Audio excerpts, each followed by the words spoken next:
하나님 말씀 고린도전서 4장 14절로 21절까지 말씀을 같이 보시겠습니다. 고린도전서 4장 14절에서 21절입니다. 같이 합독하겠습니다. 내가 너희를 부끄럽게 하려고 이것을 쓰는 것이 아니라 오직 너희를 내 사랑하는 자녀같이 권하려 하는 것이라. 그리스도 안에서 일만 스승이 있으되 아버지는 많지 아니하니 그리스도 예수 안에서 내가 복음으로써 너희를 낳았음이라. 그러므로 내가 너희에게 권하노니 너희는 나를 본받는 자가 되라. 이로 말미암아 내가 주 안에서 내 사랑하고 신실한 아들 디모데를 너희에게 보내었으니 그가 너희로 하여금 그리스도 예수 안에서 나의 행사 곧 내가 각 교회에서 가르치는 것을 생각나게 하리라. 어떤 이들은 내가 너희에게 나아가지 아니할 것 같이 스스로 교만하여졌으나 주께서 허락하시면 내가 너희에게 속히 나아가서 교만한 자들의 말이 아니라 오직 그 능력을 알아보겠으니 하나님의 나라는 말에 있지 아니하고 오직 능력에 있습니다. 너희가 무엇을 원하느냐? 내가 매를 가지고 너희에게 나아가랴. 사랑과 온유한 마음으로 나아가랴. 아멘. 가끔 매우 순수한 분들, 순진한 분들이 저에게 이렇게 얘기한 적이 있어요. 목사님 부부는 안 싸우시죠? 뭐 이렇게 얘기하는 분들이 있어요. 근데 우리 부부도 싸워요. 왜 안 싸워요? 목사님 가정은 항상 웃음이 넘치시겠어요. 왜 웃음도 넘쳐요. 그러나 애들도 많이 울어요. 근데 싸울 때 보면은 저하고 그 아이 엄마하고의 그 성향이나 기질이 달라요. 저 같은 경우는 대단히 논리적이에요. 그래서 이 논리가 이게 맞지 않으면 수용이 안 되고 이해가 안 돼요. 그런데 거기에 비해서 아내는 좀 감성적이고 논리가 저보다 좀 빈약해요. 논리가 먼저가 아니에요. 감성이 먼저지. 근데 이게 싸우다 보면 저는 이해가 안 되니까 계속 물어요. 논리적으로. 또 따져요. 계속 따지다 보니까 이게 이제 심해지면 맨 마지막에 가면 아내가 한 소리 합니다. 당신은 왜 이렇게 집요해? 이 말을 한마디를 해요. 근데 그 말이 어찌 보면 맞는 말이기도 하고 또 그게 이제 저의 어떤 한계일 수도 있는데 그런 부분이 제게 있습니다.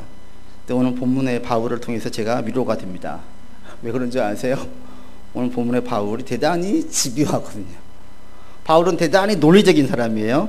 그리고 대단히 집요한 것을 이 지금 고린도전서 1장에서 오늘 4장까지 오면서 알 수 있어요. 왜 그러냐면 4장까지 바울이 계속 이야기했던 게 뭐냐면 분쟁에 대한 이야기였어요. 1장부터 너희 안에 분쟁이 있지로 시작을 해서 분쟁 문제를 정말 다각도로 개인 신앙, 공동체의 문제, 또 죄와 연관되어진 문제, 그것이 믿음에 어떻게 영향을 끼치고 복음에 어떻게 문제가 있는지를 다각도로 계속 이야기하고 있는데 결국은 다 하나의 이야기예요.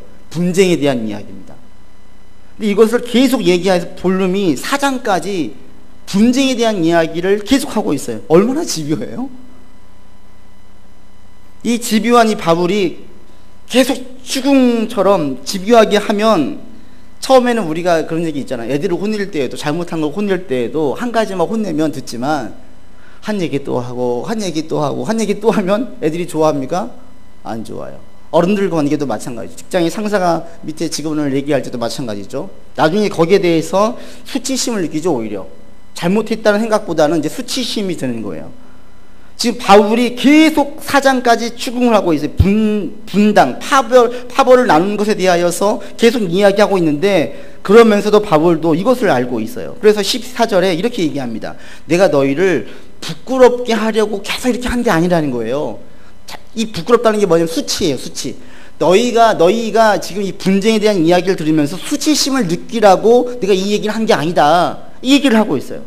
내가 집요하게 보이겠지만 계속 이렇게 한 이야기, 이 이유는 너희를 면박을 주고 창피를 주고 수치심을 느끼도록 하기 위함이 아니다 라고 얘기합니다. 그러면서 이렇게 집요할 정도로 한 이유를 오늘 본문에서 3가지 정도 얘기를 들어서 얘기하고 있습니다.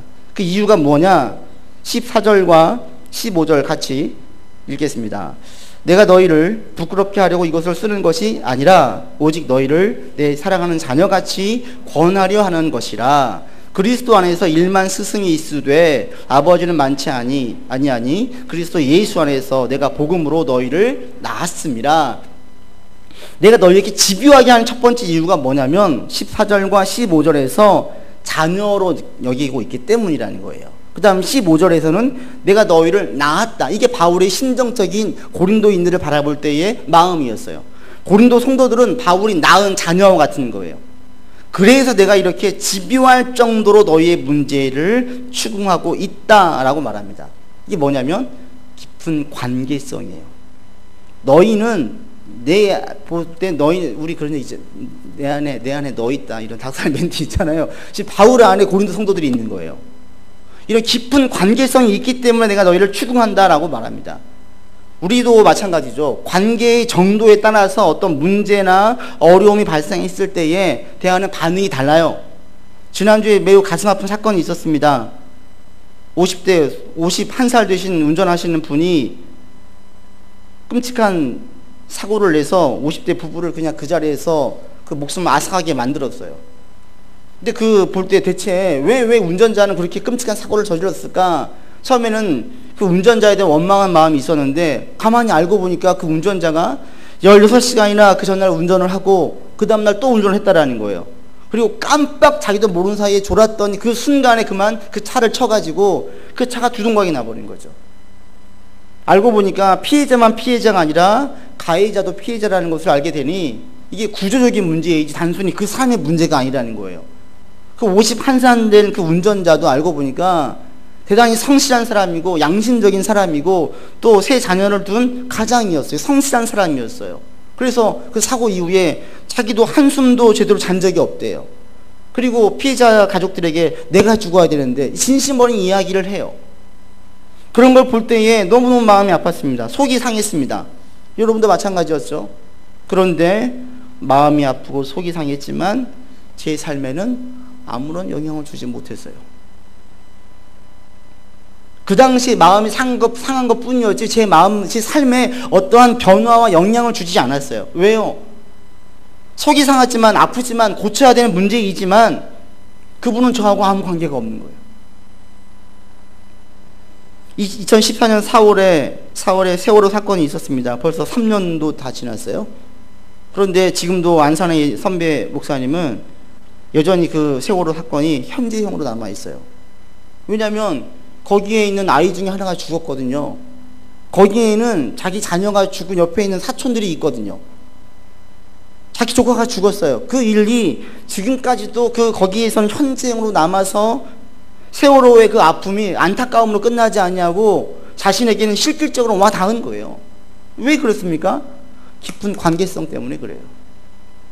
바울이 오늘 지금 이 이야기를 하고 있어요. 내가 이렇게 집요하게 너에게 하는 이유는 너희가 내 안에 있기 때문에 그렇다. 너희는 나한테 자식과 같은 존재들이기 때문에 그렇다라는 거예요.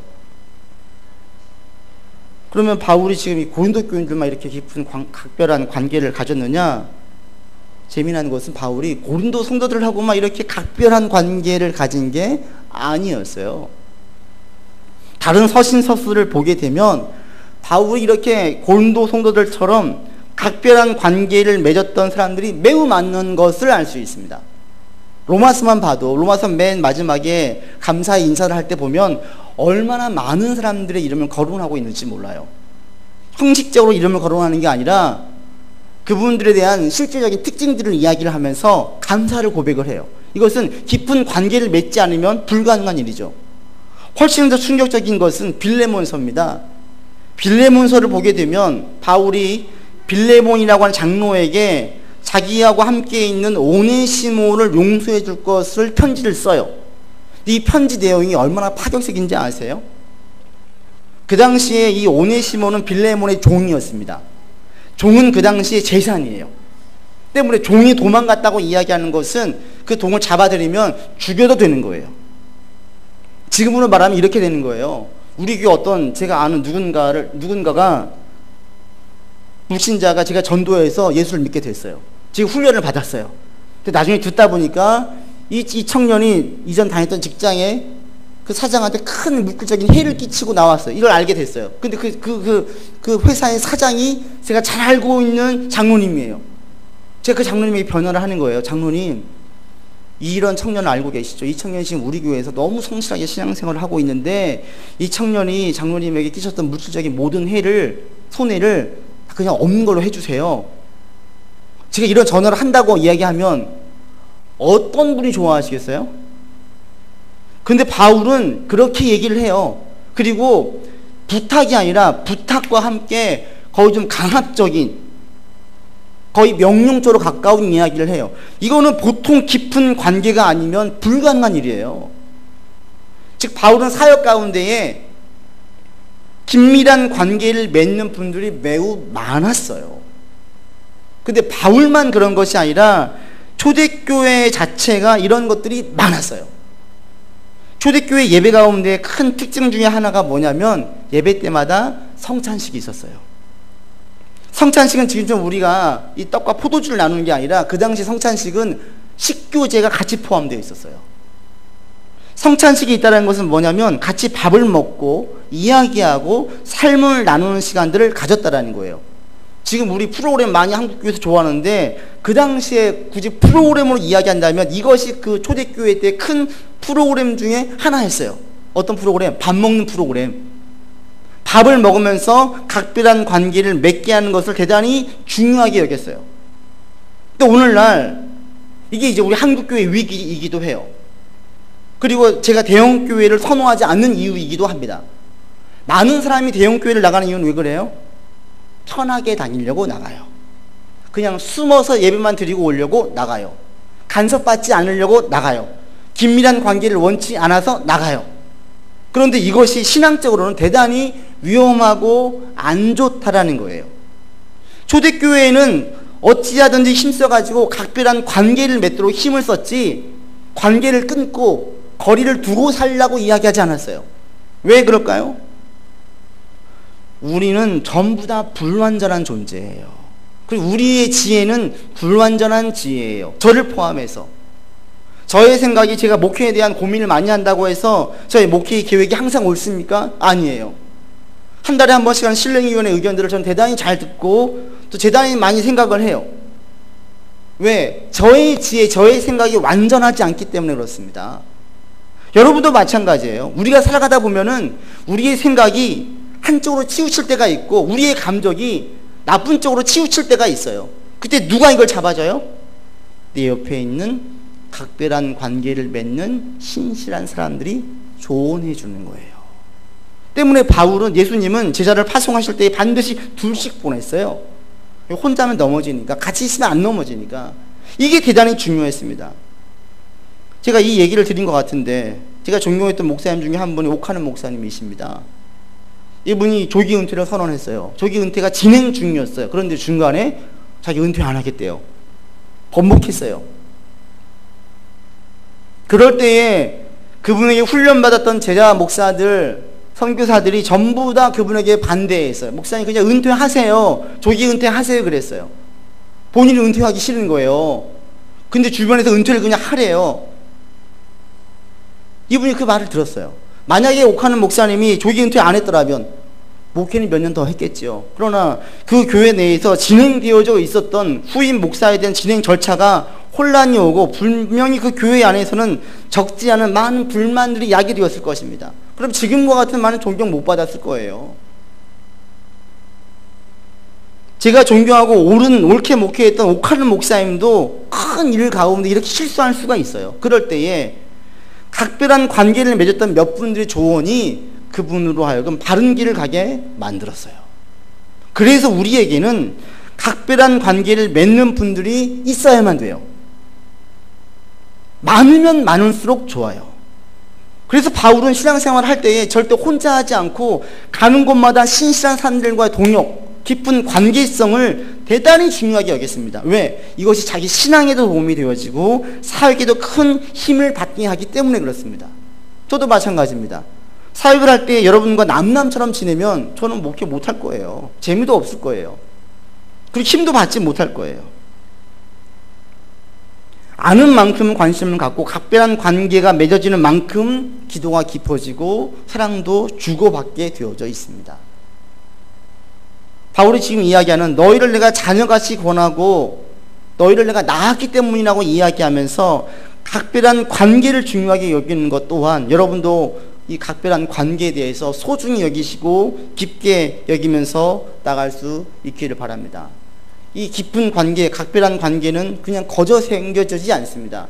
각별한 관계를 맺은 분이 있다면 그 관계를 대단히 중요하게 여기고 소중히 여기기를 바랍니다. 왜? 그 관계들은 하루아침에 맺어지지 않기 때문에 그래요.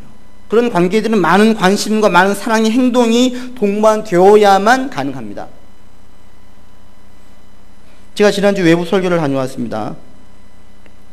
그때 거기에서 이제 잘 알고 있었던 거의 제자인 전도사와 그 사모님을 만나서 함께 이야기를 그 설교 이후에 했는데 사모님이 그 얘기를 해요. 자기는 자기 다니고 있는 교회의 사모님을 대단히 존경한대요. 근데 그 전도사님도 그래요. 자기도 그 사모님을 존경한대요. 자기 인생의 롤 모델이래요. 사모님이 왜? 그랬더니 한 얘기가 그 사연이 있는 거예요. 아이가 둘인데 첫째를 임신했을 때 한 달 만에 유산기가 생겨가지고 무려 9개월 동안 누워 있었대요. 얼마나 힘든지 아세요? 저도 안 나봐서 모르지만 힘들어요. 많이 힘들 거예요. 9개월 동안 누워 있었대요. 근데 그때에 어느 날 담임 목사님 물어봤대요. 그 전사님에게. 근데 밥은 어떻게 해? 그냥 뭐 이렇게 얼머부렸다는 거예요. 그래서 목사님 사모님에게 담임 목사님 자기 사모에게 반찬 좀 해주라고 그랬대요. 근데 반찬을 사모님이 직접 만들어가지고 해가지고 전사님이 갖다 준 거예요. 근데 그거를 9개월 동안 매주 반찬 2개씩을 일주일에 2번씩 매주 했다더래요. 매주. 그것도 다른 성도들을 시키는 게 아니라 상당히 좀 규모가 있는 교회의 사모라면 성도들에게 부탁을 해요. 여전도에게 부탁도 해요. 권사회에 부탁도 해요. 그런데 그렇게 하지 않고 사모님이 혼자서 반찬 사다가 주는 것도 아니고 직접 다 만들어가지고 줬대요. 한 번, 두 번이 아니라 무려 9개월 동안. 감동이 안 되겠어요? 너무 놀란 거예요. 너무 놀란 거예요. 불행하게도 오늘날 조직이 갖춰져 있는 좀 큰 교회에서 죄송하지만 전도사 신경 안 써요. 사모는 더 신경 안 써요. 그런데 그 교회의 담임 목사님과 사모님은 그 전도사님의 가정에 대해서 이런 귀한 마음으로 그들을 섬겼어요. 그러자 9개월 동안 이들은 반찬을 받은 게 아니에요. 뭘 받은 거예요? 목사님 가정을 통해서 사랑을 받은 거예요. 각별한 관계가 형성된 거예요. 일평생 자신이 가장 따라가야 될 롤 모델로 자기 인생의 마음에 새겼어요. 그 반찬이. 이렇게 사랑을 받은 이 부교육자, 이런 사람들은 앞으로 다른 사람들과의 깊은 관계를 맺어가는 데에 크게 어려워하지 않을 것입니다. 자, 여러분들에게도 이런 깊은 관계가 있어지기를 바랍니다. 누군가 저에게 롤 모델로 저를 얘기했으면 좋겠어요. 그 얘기는 곧 저에게 깊은 사랑을 받았다는 얘기겠죠. 여러분 가운데 이런 깊은 관계를 맺어지는 사람들이 반드시 있어야만 되고요. 많으면 많을수록 우리의 신앙에 너무너무 좋습니다. 제가 설교를 준비하면서 감사드린 것이 이런 부분이었습니다. 우리 교회 내의 성도들은 서로에 대해서 깊은 관계를 맺어가는 사람들이 1명씩, 2명씩, 3명씩 생겨져 가고 있다는 사실에 감사했습니다. 또 하나 생각을 해볼 때 저랑 같이 제가 이 성도들에 대해서 한 분도 예외 없이 같이 밥을 먹거나 차를 마시거나 개별적으로 이렇게 하지 않는 분이 한 분도 없다는 사실에 감사했습니다. 이것은 저에게도 아주 큰 힘이 되었습니다. 제가 이분들에게 얼마나 많은 사랑을 받았는지를 또 생각하니까 또 감사했습니다. 그러면서 한 가지 더 소망이 있다면 이런 관계성이 우리 가운데 가장 중요하구나. 우리 교회 가운데 제일 중요한 사역 중에 하나라고 할 수 있구나. 이걸 다시 한번 느끼게 되었습니다. 여러분이 샬롬 교회에서 신앙생활을 하면서 모든 분들과 다 친해질 필요는 없습니다. 각별한 관계를 모든 분들과 맺을 필요는 없습니다. 그러나 한 분씩, 두 분씩, 세 분씩 이런 관계성이, 깊은 관계성이 점점 넓혀져 가기를 바랍니다. 왜? 그럴 때 가끔 내가 잘못된 길로 갈 때에 내게 쓴소리도 하고, 내가 힘들어할 때에 나를 진심으로 위로도 해주고, 내가 옳은 길을 갈 때에 진정으로 지지해 줄 수 있기 때문에 그렇습니다. 그것이 곧 내 신앙의 성장을 하게 만들고 내 신앙에 큰 유익이 되기 때문에 그렇습니다. 바울은 지금 이 분당에 대한 이야기를 할 때에 첫 번째 내가 너에게 집요하게 하는 이야기가 너희와 깊은 관계를 맺고 있기 때문이라고 얘기했습니다. 그리고 두 번째 이유가 있습니다. 바로 16절과 17절입니다. 같이 보시죠. 그러므로 내가 너희에게 권하노니 너희는 나를 본받는 자가 되라. 이로 말미암아 내가 주 안에서 내 사랑하고 신실한 아들 디모데를 너희에게 보내었으니 그가 너희로 하여금 그리스도 예수 안에서 나의 행사 곧 내가 각처 각 교회에서 가르치는 것을 생각나게 하리라. 16절과 17절에 보면은 두 번째 이유가 있습니다. 그게 뭔지 아세요? 16절 이렇게 이야기합니다. 내가 너희에게 했던 것들을 막 얘기하는 걸로 성이 안 차가지고 16절이면 마지막에 나를 본받은 자가 되래요. 첫 번째, 내가 너희한테 좋은 롤 모델을 되지 않았냐라고 이야기를 해요. 그런데 이걸로 성이 안 차는지 17절에 또 뭐라고 이야기합니까? 내가 디모데를 또 보낼게. 디모데를 보낼 테니까 디모데에게 얘기를 들어가지고 또 하래요. 이건 무엇을 이야기하냐면 지금 바울이 내가 너희에게 했던 모든 말들을 잘 기억해봐라. 내가 어떻게 했는지 이걸 얘기해요. 그 다음에 이걸로 성이 안 차니까 디모데를 보내가지고 반드시 고치라 얘기를 해요. 지금 뭐가 담겨져 있냐면 너희는 너희의 문제를 반드시 고쳐야만 된다라는 얘기가 담겨져 있어요. 즉 뭐냐, 바울은 지금 분당의 문제를 반드시 고쳐야만 되는 가장 큰 문제를 보고 있다는 겁니다. 보통 문제에 대해서 중요한 문제일수록 더 예민하고 까다롭고요, 중요하지 않는 문제는 대충 넘어가요. 남편이 TV 보니까 그게 나오더라고. 어느 연예인이 비상금을 숨겨놨어요. 그게 들킨 거예요. 비상금이 들키는 것은 그냥 뭐 추궁하다 말아요. 왜 이 돈을 숨겨놨어? 그냥 추궁하고 말아요. 그런데 만약 남편이 외도한 모습이 느껴지면 어떻게 그냥 추궁하고 넘어갈 수 있어요? 아니, 이건 집요하게 나가야 돼요. 집요하게. 잘못하면 가정이 깨지고 마음에 금이 가기 때문에 집요하게 나가는 거예요. 자녀 문제도 마찬가지입니다. 자녀가 거짓말을 할 때가 있어요. 변명할 때가 있어요. 때로는 넘어가줘야 돼요. 그러나 만약에 그 자녀의 그 거짓말의 문제가 감옥에 갈 만큼의 큰 문제와 연관되어 있다면 그냥 넘어가면 안 되죠.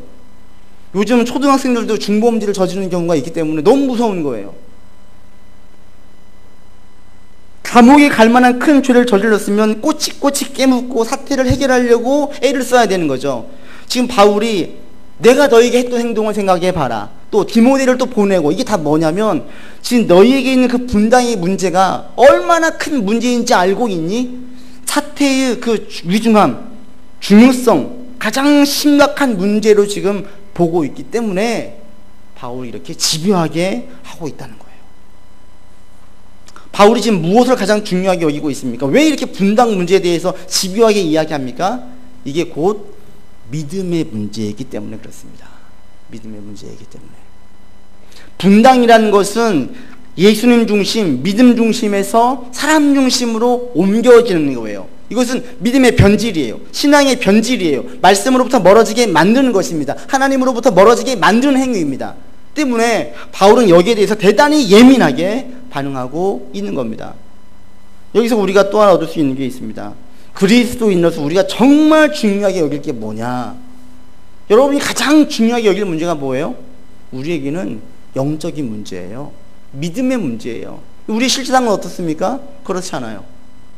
만약 지난 한 주 어떤 문제가 있었다면 그 문제가 내게는 가장 큰 영향을 줘요. 막 그 문제로 씨름을 해요. 그 문제가 죽고 사는 문제인 것처럼.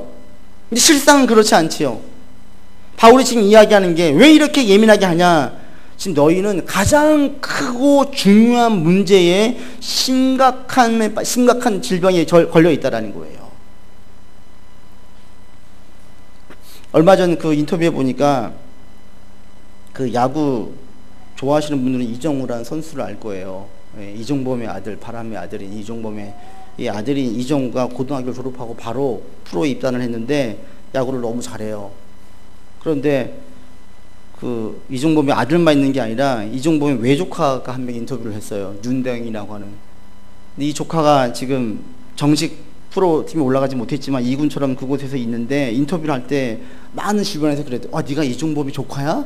그러면서 한 얘기가 이종범에게 무슨 기술을 조언을 들었어. 이런 얘기를 많이 들었대요. 이 인터뷰할 때 뭐라고 이야기하냐면 자기는 삼촌한테 한 번도 기술적인 조언을 들은 적이 없대요. 삼촌이 하는 얘기는 늘 한결같이 한마디만 해도 하나 얘기했대요. 그게 뭐냐면 다치지 마라. 다치지 마라. 안 다쳐야 연습도 하고 안 다쳐야 경기에 나가서 실력도 올라간다. 그러니까 다치지 말라는 얘기만 계속 한다라는 거예요. 근데 이것이 가만 보면 이종범의, 저도 야구를 좋아해 보면 이종범이 과거에 한국에 있다가 일본에 갔을 때 너무 야구를 잘했어요. 근데 고의로 공이 얼굴을 맞고 그 다음부터 확 가라앉았어요. 그 옛날 기량이 나오지 않았어요. 이건 이종범에게 너무너무 중요한 거예요. 야구 선수들에게 어떤 기술 무엇인가를 알려주는 게 제일 으뜸인 것 같은데 실질적으로 야구 선수였던 이종범이 제일 중요하게 여기는 것은 다치지 마라. 몸이 건강해야 기술을 배우고 연습도 하면서 실력이 쌓여진다라는 거예요. 이게 신앙에 그대로 적용을 시키면 똑같아요. 영적으로 제가 여러분을 바라볼 때 제일 중요한 게 뭐겠습니까? 영적으로 다치지 마세요. 믿음으로 다치지 마세요. 이거예요. 믿음에서 변질만 되지 않으면 하나님 나의 아버지 되시고 하나님 나를 보호하시고 하나님 선하신 분이시기에 바른 길로 반드시 인도하실 것이고 이것에 대한 의심만 없으면 그러면 연습하면 되는 거예요. 노력하면 되는 거예요. 한 주 또 버티면 되는 거예요. 이렇게 살다 보면 어느 순간에 실력이 쌓이고 내가 프로에 데뷔하게 되어지고 무엇인가 결실을 거두게 돼요. 그 제일 중요한 게 뭐예요? 안 다치는 것이 제일 중요한다고 이야기했던 이종범의 이야기처럼 바울이 이야기할 때 영적인 문제, 믿음의 문제가 제일 중요하다고 얘기하고 있습니다. 동일합니다. 저도 우리 교회를 볼 때, 여러분들 바라볼 때 제일 제가 관심 있는, 최대의 저의 관심은 믿음의 문제입니다. 전 여러분들이 우리 교회를 통해서 믿음이 성장하기를 바랍니다. 열매를 맺기를 바랍니다. 믿음이 떨어지지 않기를 바랍니다. 하나님에 대한 의심과 불안이 점점 줄어들고 하나님에 대한 강한 신뢰와 하나님에 대한 의지의 정도가 훨씬 더 깊어지고 커지기를 바랍니다. 이게 믿음이 좋아지는 거예요. 점점 살면서 돈이 중요하고 사람이 중요하고 직장이 중요하고 눈에 보이는 것이 중요해진다면 믿음으로부터 멀어지는 것입니다. 필요하지만 이게 기본이 아니라 가장 기본인 것은 믿음이라는 거예요. 믿음. 세상에서는 이걸 절대 중요하게 여기지 않습니다. 세상에서는 무가치하게 여깁니다. 그것은 돈 좀 있고 안정적인 다음에 하라고 이야기합니다. 근데 우리는 우선순위가 바뀌어지는 거예요. 다시 한번 여러분의 믿음의 문제를 가장 중요하고 가장 예민하게 반응할 수 있기를 바랍니다. 믿음의 문제를 가장 기본으로 해서 그 위에 다른 것들을 쌓아갈 수 있기를 바랍니다. 이종범이 한 말처럼. 그래서 지금 바울은 매우 예민하게 얘기하고 있습니다. 세 번째 이유가 있습니다. 19절로부터 20절까지입니다. 같이 읽어보죠. 주께서 허락하시면 내가 너희에게 속히 나아가서 교만한 자들의 말이 아니라 오직 그 능력을 알아보겠으니 하나님의 나라는 말이 있지 아니하고 오직 능력에 있습니다. 바울이 지금 막 그 일을 갈고 있어요. 내가 반드시 언젠가 갈 거다. 보자 이거예요. 너희 가운데 18절에 너희들 가운데에 내가 안 나갈 것처럼 스스로 교만해가지고 바울 봐봐라 이게만 하고 오지 않지 막 이런 사람들이 있는데 내 반드시 가겠다. 기회되면 반드시 가겠다. 그런데 와서 뭘 하겠다고 이야기합니까? 19절에 내가 그들이 무슨 말을 하는지 듣지 않겠다라는 거예요. 말이 중요한 게 아니라 뭘 보겠대요? 그들의 능력을 보겠대요. 그러면서 20절에 뭐라고 이야기합니까? 하나님의 나라는 말이 있지 않다. 능력이 있다. 하나님의 나라라는 것은 무엇입니까? 하나님께서 통치하시는 것, 하나님께서 역사하시는 것, 함께 하시는 것들을 경험하는 거예요. 이런 경험은 말에 있지 않대요. 능력에 있대요. 그렇지요. 하나님의 나라가 임한다는 것은 삶에서의 실제예요. 말로 오지 않아요. 행위로 와요. 그래서 능력을 보겠다고 이야기합니다.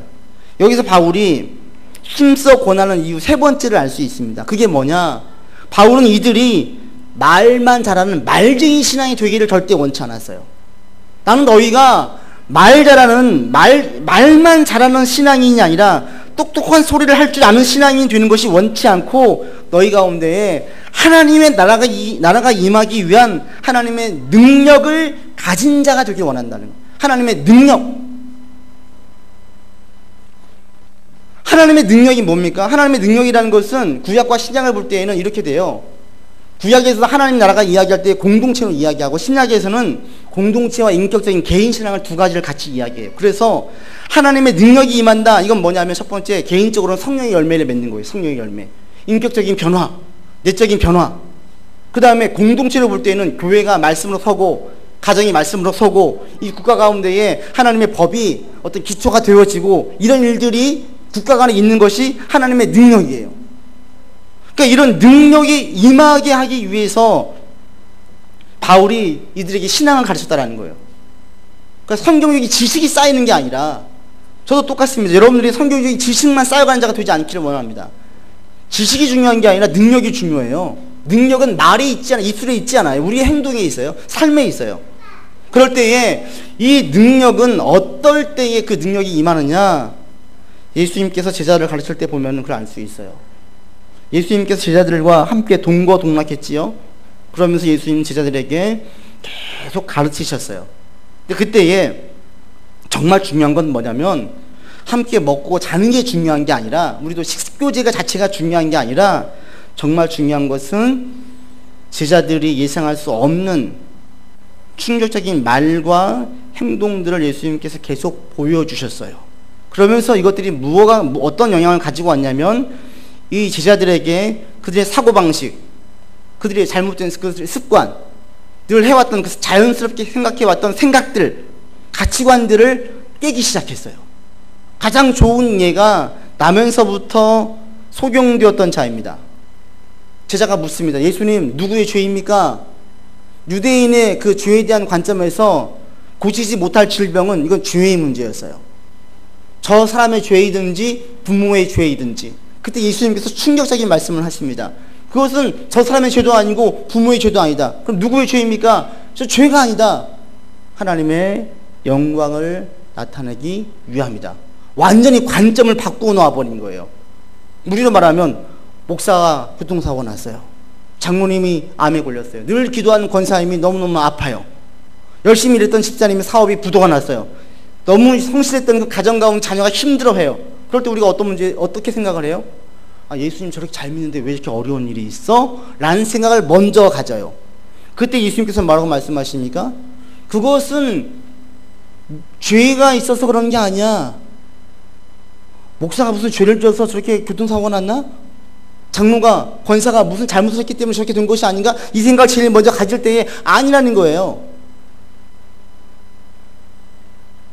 지금 그렇게 예수님께서 말씀해 주시고 있는 것입니다. 이게 예수님의 그 제자들과 함께 하면서 계속 있었던 과정들이었고 반복된 일들이었습니다. 이걸 통해서 제자들은 사고 방식에, 그들의 습관에, 그들의 가치관에 우선순위의 문제가 바뀌어지기 시작했습니다.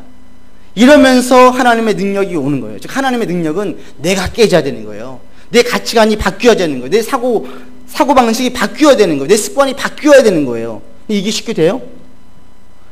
그래서 중요한 게 뭐냐면 긴밀한 관계를 맺는 믿음의 사람들이 꼭 필요합니다. 긴밀한 관계를 맺는 믿음의 사람들이 꼭 필요한 이유가 여기에 있습니다. 하나님의 능력은 언제 오냐? 내 사고방식이 깨지고, 내 습관이 깨지고, 내 가치관이 깨져야지 오는데, 이것은 내 혼자 할 때는 절대 안 깨져요. 우리는 대단히 이기적이고 자기중심적이고 쉬운 길로, 편한 길로 가요. 늘 해왔던 습관대로 가기를 원하지 습관을 거슬러서 가고 싶지 않아요. 그럴 때 신앙의 동료와 선배들이 한마디씩 꼬집어주는 그 말들이 내게 충격을 줘요. 그들과 얘기했던 그 나눔의 그 말들이 내게 신선한 충격으로 다가오는 거예요. 여러분, 무엇인가 어려운 문제를 헤쳐나갈 때에 여러분 사고방식과 습관이 바뀌어진 경험이 있다면 여러분 그것은 여러분 신앙을 성장하게 만든 그 귀한 토양이었음을 아시기 바랍니다. 만약에 내가 지금까지 예수 믿고 살아오면서 한 번도 사고방식이나 가치관이나 습관이 한 개도 변한 게 없다, 이건 정말 진지하게 생각을 해보셔야 돼요. 그리고 여러분 그런 분이라면 여러분 주변에 신실한 믿음의 사람들을 꼭 두시고 차도 마시고 밥도 먹고 그러면서 여러분 삶의 문제에 대해서 함께 진지하게 얘기하는 게 필요합니다. 우리의 삶의 문제에 대해서 어떻게 내가 보고 어떻게 해결을 하고 이게 신앙적으로 해결해 나가야 되는데 이게 우리의 습관과 가치관, 우리의 그 몸에 배이는 사고방식으로는 그게 안 돼요. 그럴 때 믿음의 사람들 옆에서 조언해주고, 그런 똑같은 문제를 겪었던 믿음의 사람들에게 물어보는 거예요. 내게 이런 문제가 있는데 집사님, 권사님 어떻게 하셨어요? 그때 그분들의 이 얘기를 들으면 충격적일 수가 있어요. 나는 이런 길을 가려고 했지만 그분은 다른 길을 왔으면 보았을 때에 새로운 길이 눈에 보이는 거죠. 그것이 우리 가운데 우리 사고방식을 깨게 만들어요. 근데 우리는 어떻게 합니까? 보통 그렇게 하지 않아요. 문제가 있으면 혼자 그걸 가지고 기도만 해요. 줄창 자기 사고방식과 가치관을 계속 고집해요. 내가 안 깨지고서는 이게 신앙이 바뀔 수가 없어요. 하나님의 능력이 임할 수가 없어요. 여러분 지금 어떤 문제로 고민하고 있습니까? 그 문제를 어떤 방식으로 풀고 있습니까? 내가 늘 해왔던 내 사고방식과 가치관에 갇혀서 풀고만 있지는 않습니까? 아니면 신앙의 선배에게 물어보셨습니까? 하나님께서 이거 어떻게 보시는지 진지하게 질문을 해보셨습니까? 이렇게 한 번씩 해보시길 바랍니다. 이렇게 묻고 답하고 또 신앙의 선배를 통해서 도전을 받고 또 따라하고 그러다 보면 자연스럽게 하나님의 능력이 임하는 것을 경험하게 됩니다. 저는 우리가 서로가 서로에게 영적인 도전과 또 자극과 위로와 힘을 줄 수 있는 관계가 되었으면 좋겠습니다. 제가 여러분들에게, 여러분이 저에게, 또 여러분들이 서로가 서로에게. 그러면 우리는 자연스럽게 신앙이 성장하게 되어져 있어요. 하나님의 나라는 이 가운데 가득 임할 수밖에 없습니다. 말씀을 맺습니다. 하나님의 나라는 말로 지식으로 오지 않습니다. 하나님의 나라, 천국, 완전한 평화, 가장 질서가 잡혀져 있는 안정된 곳, 그것은 말로 오지 않고 하나님께서 주신 능력을 소유할 때에 임하게 됩니다. 여러분들이 다 이 능력을 소유하기를 바랍니다. 이 능력을 소유할 수 있는 제일 좋은 방법은 우리 삶에 있는 크고 작은 문제들을 자꾸 신앙적으로 묻는 거예요. 신앙적으로 해결하려고 애를 쓰는 겁니다. 그게 혼자 안 되니까 옆에 있는 믿음의 동역자에게 이야기하고 조언을 구해서 계속 나가는 겁니다. 여러분들에게 이런 과정들이, 이런 방법들을 계속 하셔서 나의 익숙한 생각, 늘 해왔던 그 습관, 늘 가져왔던 사고 방식들이 자꾸 깨지고 고쳐지는 경험이 있어서 이 경험이 하나님의 능력을 소유할 수 있는 여러분의 신앙이 되기를 주의 이름으로 권면을 드립니다. 기도합시다. 하나님, 바울이 정말 집요하게 분당의 문제를 거론했습니다. 그리고 그 이유를 세 가지를 들어서 설명하고 있습니다. 하나님, 우리가 서로가 서로에게 신앙적으로 도움을 줄 수 있는 긴밀한 관계가 맺어지게 하여 주십시오. 그 긴밀한 관계를 맺는 성도들이 많아지게 하여 주십시오. 그리고 이것이 서로에게 영향을 주어서 하나님의 능력을 맛보고 하나님의 나라가 임하는 역사가 있도록 인도하여 주시옵소서. 우리 구주 예수 그리스도 이름으로 기도드립니다. 아멘. 찬송가